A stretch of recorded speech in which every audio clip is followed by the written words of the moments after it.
자서전이 있습니다. 이 자서전 때문에 나라는 반드시 망하게 됐습니다.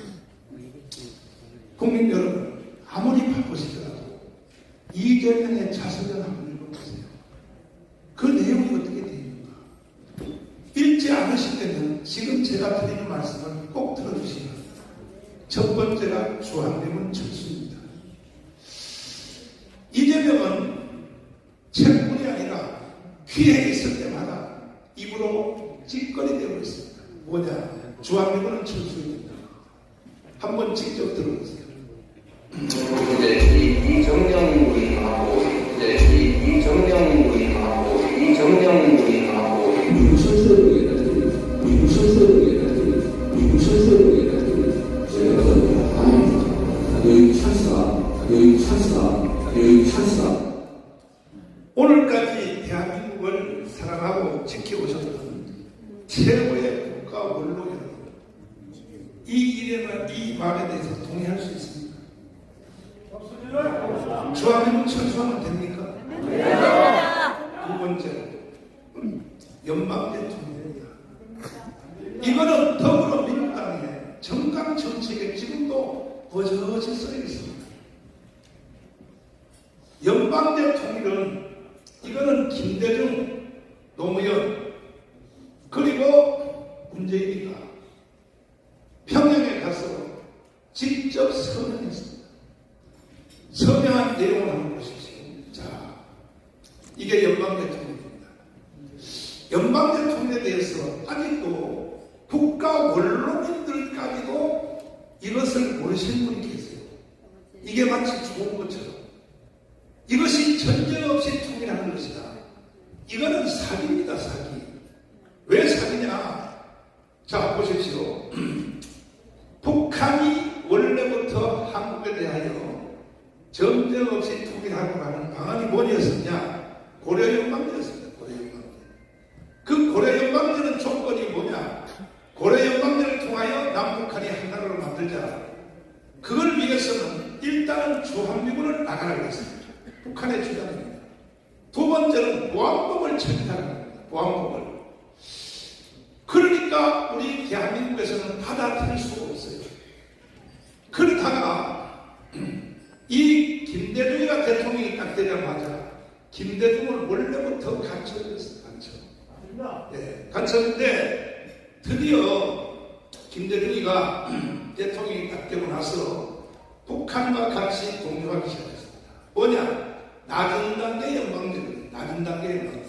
이건 뭐냐 하면 주한미군 그대로 두고 그리고 보안법을 그대로 두고 일단 남북한의 나라부터 하나로 만들자. 이 말을 설득해서 북한과 공감대를 이루고 사인한 것이 바로 이 낮은 단계 연방제입니다. 그러니까 보안법 그대로 두고 그 다음에 주한미군을 그대로 둔 상태에서 일단 통일부터 하자. 이거는 북한의 전술에 말려드는 것입니다. 그리고 김대중은 어떤 사람인가? 김대중은 1946년도에 남로당에 포섭된 간첩이었습니다. 이것은 6.25 전쟁 때 이미 벌써 해방되기 직전에 박헌영에게 포섭이 되어서 전라남도 연락처를 하다가 6.25 전쟁이 일어나니까 인민군이 왔습니다.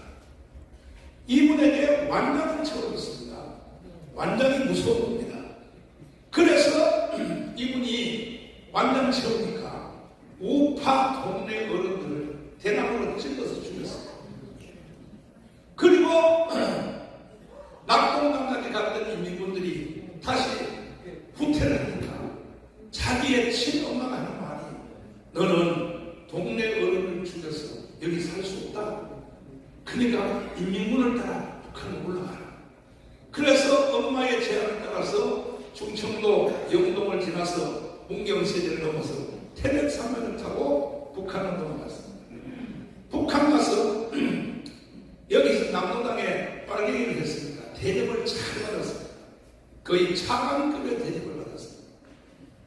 그런 중에 어느 날 느닷없이 이 사람에게 간첩학교로 들어가라고 하는 명령을 받았습니다. 당으로부터. 그래서 간첩학교에 들어갔습니다. 잔인합니다. 그 애들이 4명이었어요.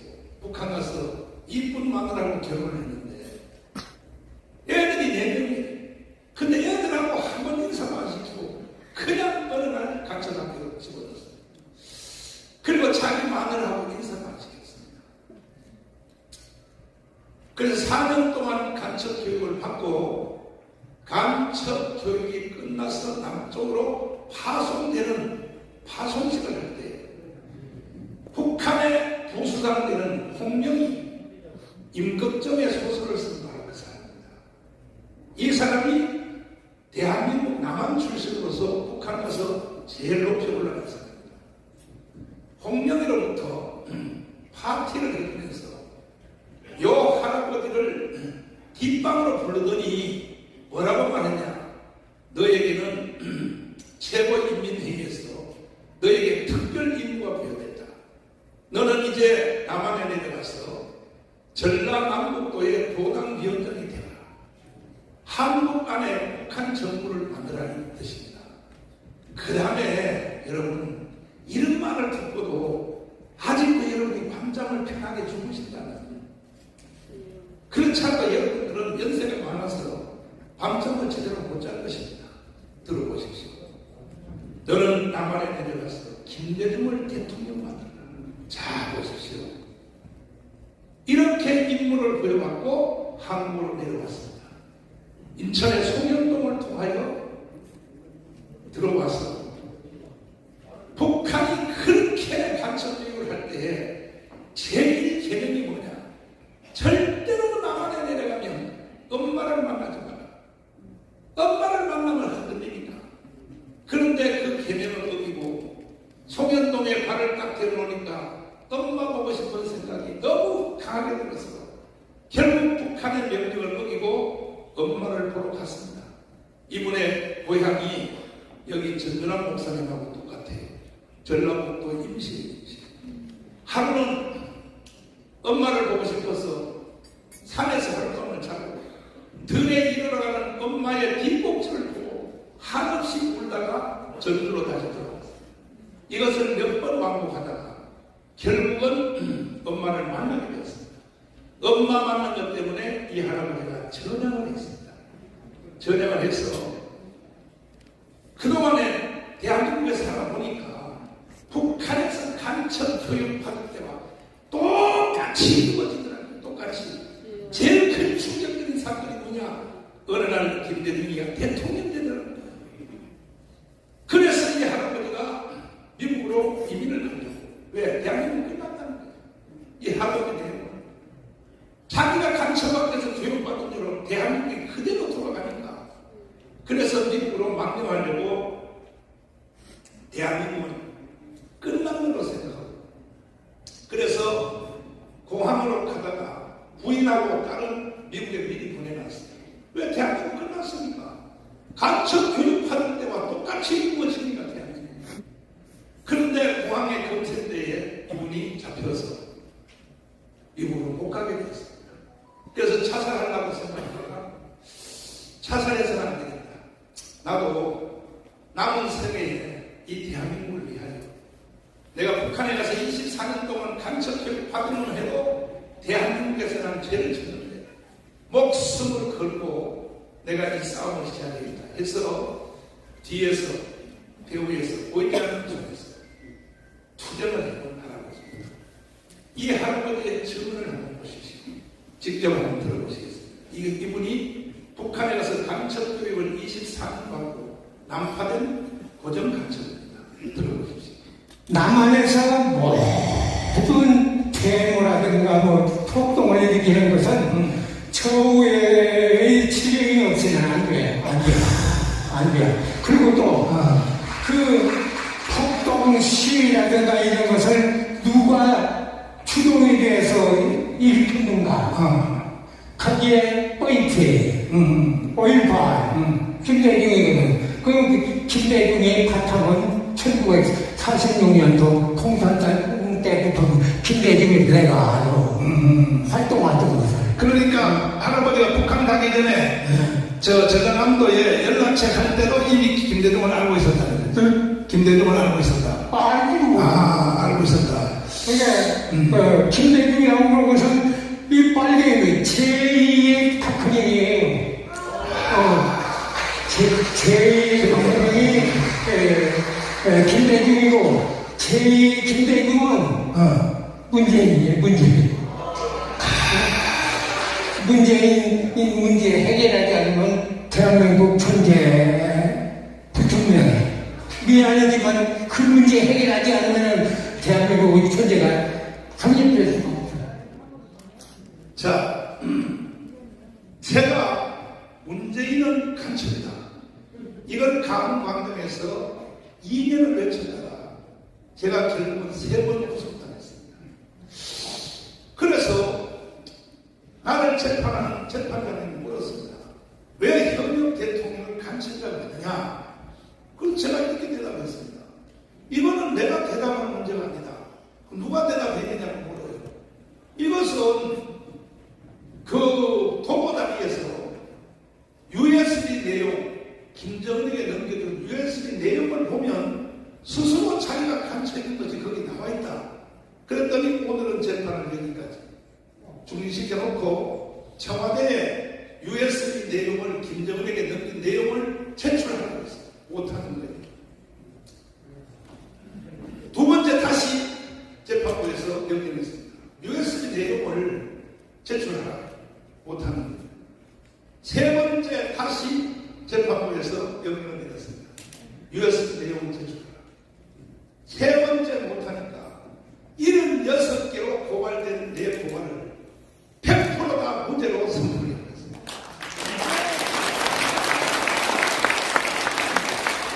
제가 감옥에서 나온 후에 도대체 이 USB가 뭐가 있기에 이렇게 공개도 못하고 그러나 해서 우리 변호사님들을 통하여 추적을 했습니다. 당연히 이 문재인은 대통령을 마쳤기 때문에 대통령의 임기 중에 이루어진 모든 서류는 국가기록보존소에 넘겨야 됩니다. 그래서 국가기록보존소한테 질문했습니다. USB 내용이 여기 있느냐 했더니 없다고 대답했어요. 안 들어갔다. 요거 하나만 가지고도 문재인은 처벌 받아야 됩니다.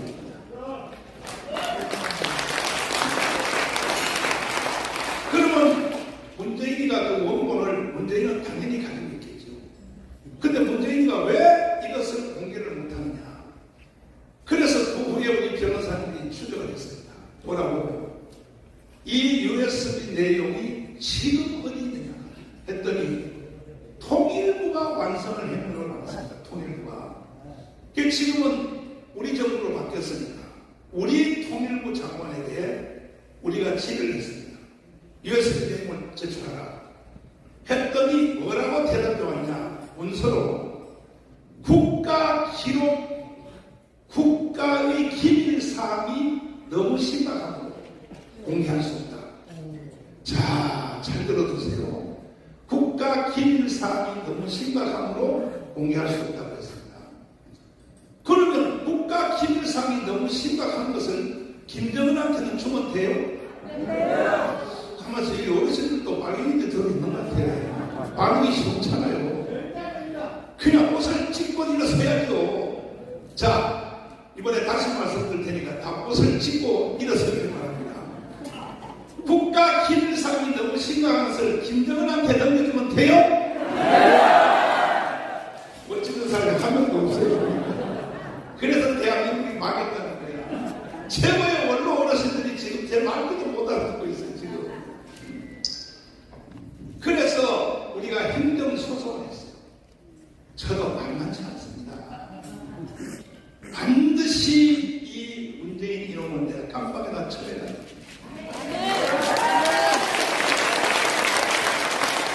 한번 참여에 대해서 동의하십니까? 아이고, 감사합니다. 내가 큰 사람을 드렸습니다. 감사합니다. 원로분들이 여기에 동의하신다면 그나마 대한민국의 희망이 있는 것입니다. 아까 이 어르신 할아버지가 어젠가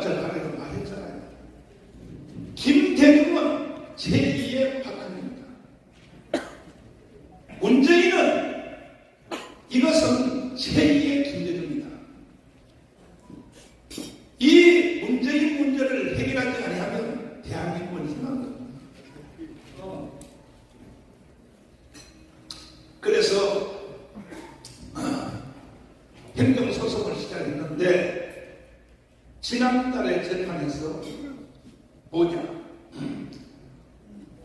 국가기록물을 공개하라고 했습니다. 왜 못한다는 거예요? 지금 우리 정부입니다. 우리 정부. 통일부 장관님. 당신 통일부 장관 그거 왜 됐어요? 강운동해서 윤석열 대통령 만들고 정권교체 안 했으면 당신 통일부 장관 될 수 있었어. 있었다고. 나는 그것을 요구하다가 3번 깜빡 갔다고 생각합니다. 내가 3번 깜빡을 안 갔다 왔으면 당신 장관할 수 있어? 왜 공개 못해? 왜 못하냐? 우리 정부인데 왜 못하냐 말이야? 썩어 빠진 거예요. 이번에 총선 끝난 뒤에요. 장차관들 90%다 불가리해요.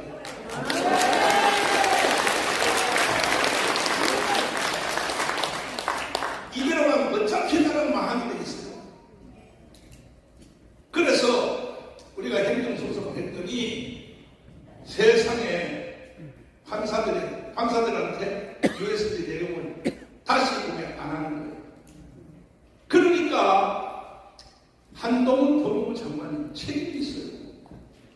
법무부 장관을 하시면서 왜 이런 것을 수사 안 합니까? 법무부 장관까지 하시면서 이런 걸 왜 수사 진행을 안 하는 말이에요? 좌파 빨갱이들이 하는 걸 안 봤어요? 조국이가 하는 거 안 봤어? 조국이처럼 해야지. 어떻게 우리 정부의 사람들은 우리가 가축 대한민국을 살려놓으니까 장관을 해쳐먹고 말이야. 응? 아니 이런 걸 지휘를 하는 사람이 법무부 장관 아닙니까? 수사도 안 하고 문재인 수사도 안 하고 이재명의 수사도 제대로 안 하고 법무부 장관이 있을 때 반드시 이 문재인과 이재명을 구속시켜야죠.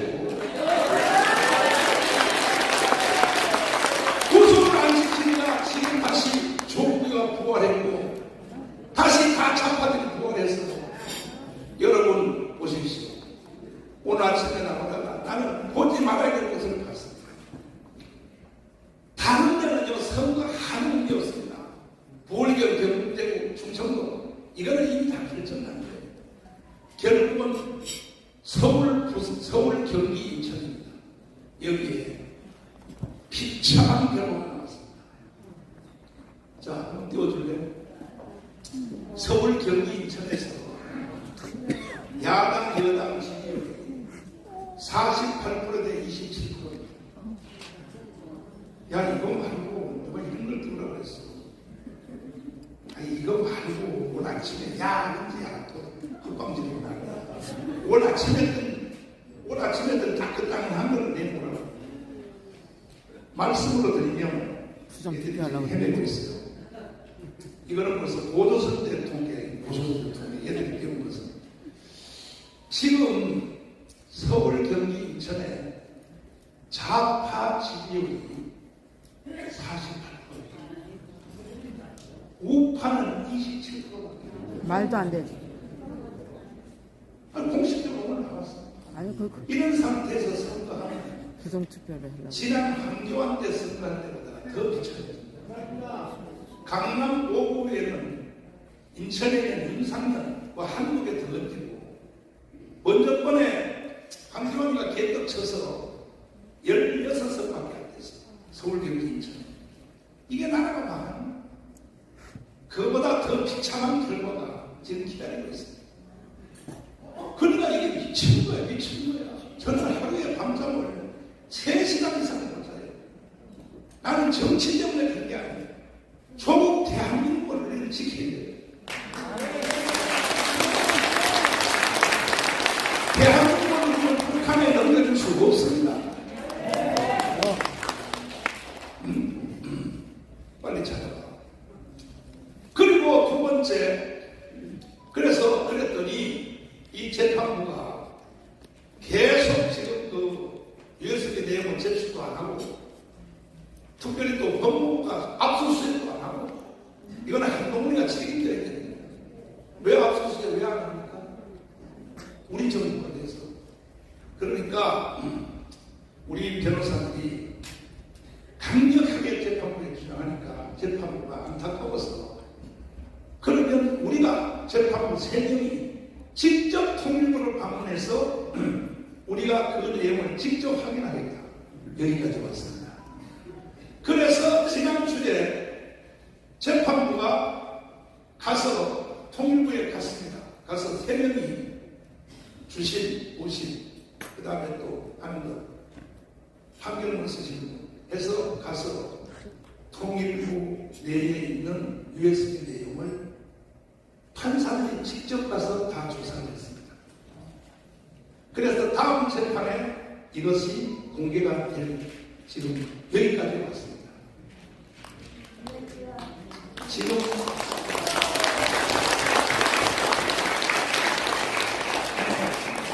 그 내용 중에 제 이론은 이미 대전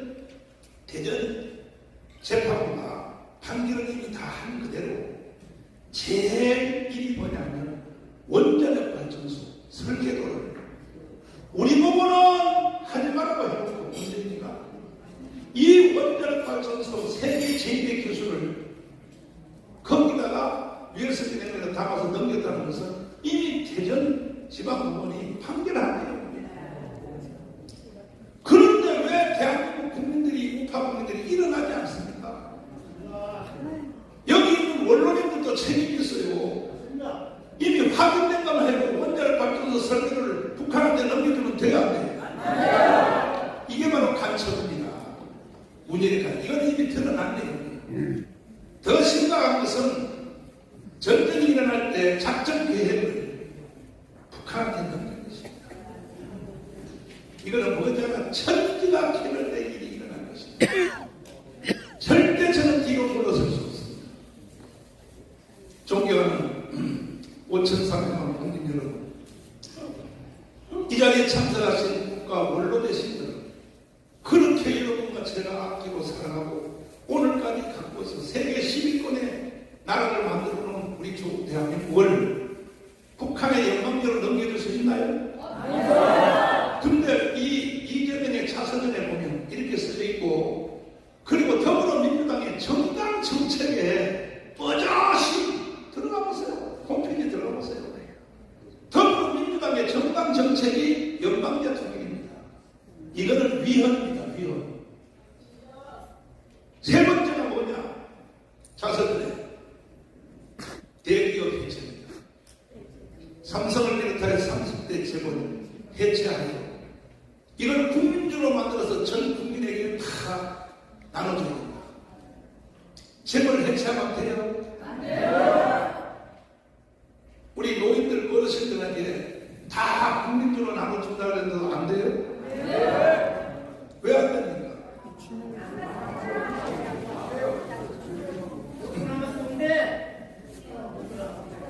여러분이 살아계실 때까지 지금 연금 받는 거 있죠?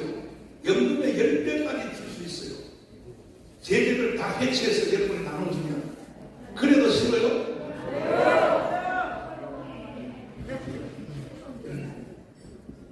이것을 주장하고 있단 말이에요. 주장하고. 그런데 선거철에는 다 감춰놨다가 그 다음에 선거가 이루어지니까 어제 그저께 이재명이 뭐라고 했습니까? 17초에 돈을 풀어서 전 국민에게 100만 원씩 다 주겠다. 100만 원에 주겠다고 했어요. 맞죠? 들으셨죠? 아니, 이재명이가 하는 말도 안 들어요. 25만 원? 그러니까 국민 알기를 웃을 게 아닙니다. 25만 원을 줘가지고 표를 다 사겠다는 거예요. 지도 내줘야지. 이거는 코로나를 빗대하여 국민에게 돈 풀어서 한 문재인과 똑같은 수법을 또 하겠다는 거예요. 근데 결국은 국민들이 멍청한 거예요. 돈 25만 원 받고 다 그쪽에 줄을 서면 대한민국 끝나는 겁니다. 그럼 세 가지입니다. 주화병원 철수, 연방 대통령. 세 번째는 최강은 사서 읽어보세요. 대한민국을 혁명이라는 책 다시 한번 배워봤어요. 이게 이재명의 자서전입니다. 대한민국을 혁명하는. 그리고 대기업 해체. 그러면 이것을 막아내야 될 사람이 누가 막아야 되느냐? 지금 현재로서는 한동훈이가 막아내야 됩니다. 그래 안 그래요? 우리는 당신들하고는 선거 못해. 공식적인 입장을 밝혀. 주한미군 철수에 대해서 다시 공식적인 입장을 밝혀. 그리고 영남 대통령에 대하여 지금 정강 정책으로 당신들이 주장하고 있으니까 이거에 대하여 국민들한테 밝혀.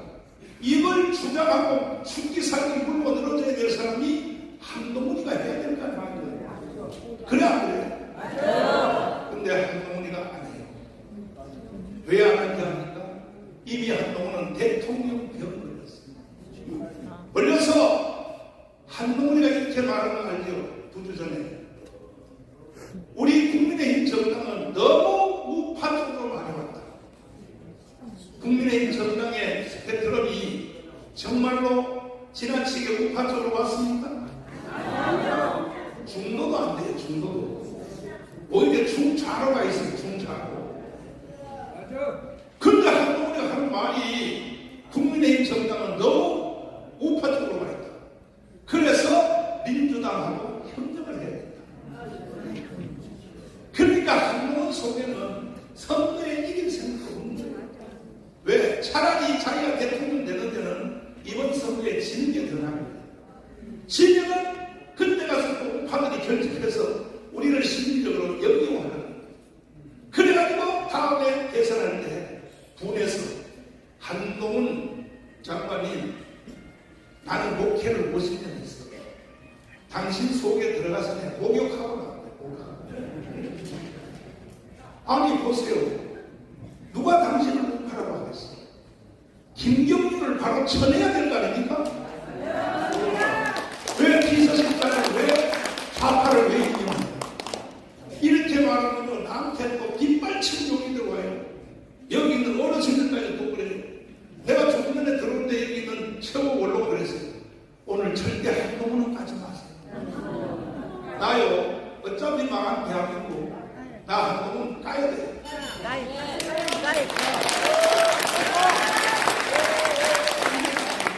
우리가 강경운동을 해서 불과 3달 전까지만 해도 우리가 180석 할 수 있다고 이렇게 만들어놨는데 이 지역을 누가 망쳤어요? 누가 망쳤냐고? 그래서 한동훈은 우파라고 그랬어요. 한동훈은 강남 좌파. 어릴 때 자란 환경부터 내가 조사 다 했어. 그 처남이 뭔 일을 했고 검사로서 장인어른이 뭘 했고 내가 다 파악했어. 그래서 우리는 한동훈을 믿을 수 없다. 그럼에도 불구하고 일단은 급하니까 정말로 한동훈하고 함께 하지 않을 수 없는데 지금도 선거 2주일 남았습니다. 지금도 강원에 이번 토요일에 우리가 집회하는데 거기에 한동훈이 한 번 와서 한 번만 연설해보는 거예요. 우리가 이길 수 있어요. 우리가 180선 할 수 있어요.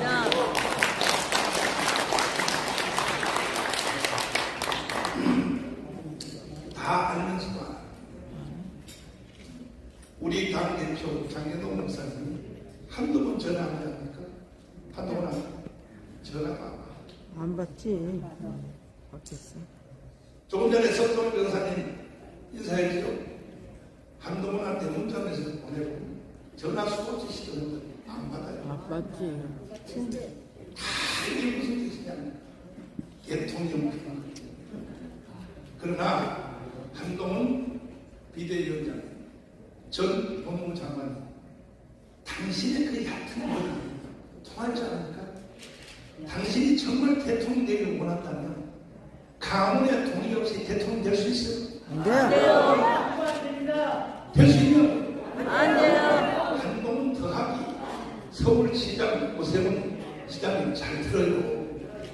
어디라고 따위 짓을 해.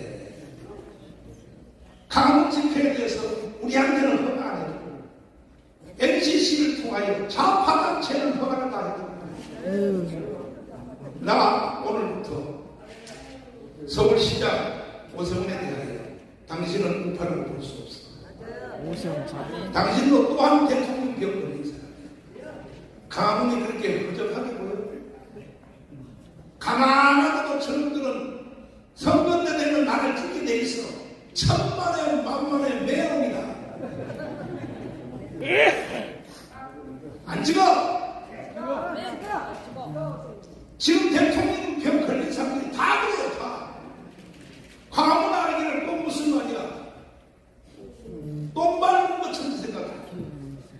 그러나 지금이 처참한 상태에 있을 때 오세훈이가 가문의 연단에 나와서 연설을 한번 보여드릴까요? 그때하고 지금하고 뭐가 바뀌었어요? 오세훈이요 서울시장 될 때에 한 번도 나를 만나지 않았어요. 좌파되냐고 놀아나요. 좌파더라고. NCC에서 한 표라도 나오지 않았어요. 한동훈 장관이 NCC를 왜 찾아갔어? 아니 한기총을 찾아와야지. NCC를 왜 찾아갔냐고. 왜? 우리는 이미 확보된 세력으로 보는 거지. 응? 자, 오세훈 강원에 나와서 무대에서 연설하는 거 보세요. 이렇게 연설해놓고 서울시장 될 거라니까. 아이고 나 정말 기가 막혀. 반드시 내가 좌절하지 않습니다. 우파의 지도자로 와서 양다리 타게 하는 놈들은 절대로 용서하지 않습니다. 그래서 바로 처해요. 어디라고 장난쳐? 어디라고 장난치냐고. 우리가 당신을 오세훈 시장님 당신을 서울시장 만들려고 5년 동안 강원에서 눈이 오나 뭐예요? 비가 오나. 자, 오세훈 시장 바로 강원 연단에 나와서 연설을 하는 보세요. 문재인 건조 위치로 당신을 가려서 오세훈 시장님 그때하고 지금하고 뭐가 달라졌어요? 그때는 당신이 불리하니까 와서 내가 오라고 초청한 것도 아니야. 시가 스스로 올라와서 떠든 거예요. 전화. 지금 뭐가 달라졌어요? 시가 정광훈 너는 가만하고도 나를 듣게 돼 있어. 아이고. 천만의 만만의 매력이다. 나도 대부분도 40년 했어. 이제는 사람 볼 줄 알아요. 절대로 차지하지 않습니다. 이놈의 새끼다. 우리 우파에 자유우파에 대통령을 꿈꾸는 사람들이 다 이거야. 이거는 머리가 동태가인데 광화문에 협조 없이 대통령 될 수 있어요? 될 수 있어요? 그러나 그나마 우리에게 조금의 희망이 있는 것은 뭐냐? 윤석열 대통령이 있기 때문에 가능합니다. 아멘. 윤석열 대통령은 대통령이 된 뒤에 1년 만에 알았습니다. 국가가 뭔지를 알았습니다. 그 증거로 윤석열 대통령이 이렇게 연설을 했습니다. 들어보십시오. 정부를 담당해 보니까 우리가 지난 대선 때 힘을 합쳐서 국정운영권을 가져오지 않았더라면 이 나라가 어떻게 됐겠나 하는 정말 아찔한 생각이 많이 듭니다. 이 말 속에 다 들어가 있습니다. 그러니까 우리나라의 좌파, 우파 정치인 중에 국가가 뭔지를 아는 사람은 딱 윤석열 하나밖에 없습니다. 동의하십니까? 자유총명령 연설에서 강원에서 연설할 내용을 들어봤어요. 이게 윤석열 속에 무슨 생각을 하고 있습니까? 이재명 속에는 뭔 생각하고 있는지는 자세히 읽어보면 압니다. 딱 세 가지입니다. 주한미군 철수, 연방대 통일, 대기업 해체. 이재명을요 지금 현재 하는 말은 하나도 믿으면 안 돼요. 이재명 속에는요 딱 요 세 가지가 들어가 있어요. 그래서 대한민국은 어차피 망한다는 거예요. 왜? 거기에 숨은 국민들이 55%가 넘어요. 거의 60%가 갈 수가 있어요. 이니까 나라가 망한 거예요. 이재명한테 사기를 당하는 거예요. 그러나 우리의 대통령 윤석열 대통령 여러분 만나러 가지 마세요. 괜히 바쁘신데 대통령 바쁜데 1대1로 뭐 가서 막또 문장에서 넣고 왜 나를 안 만나는가 하지 말라니까요. 이런 연설을 못 해본 사람은 윤석열 만날 필요가 없어요. 안 만나도요 내 말을 잘 들으면 윤석열 대통령 만나면 무슨 말 할지 내가 다 해답을 알려드릴게요. 연설 들어보세요. 못된 역사의식, 무책임한 국가관을 가진 반국가 세력들은 핵 무장을 보도하는 북한 공산 집단에 대하여 유엔 안보리 제재를 풀어달라고 읍소하고 유엔사를 해체하는 종전선언을 노래 부르고 다녔습니다. 자, 아무튼 말이면 어디 계세요? 왜 뒤에 앉아있어요? 빨리빨리 속도 내고 빨리빨리 따라가세요. 자, 빨리빨리 나오셔서 이 윤석열 대통령을 여러분 잘 알아야 됩니다. 딱 한 사람입니다. 딱 한 사람. 윤석열 대통령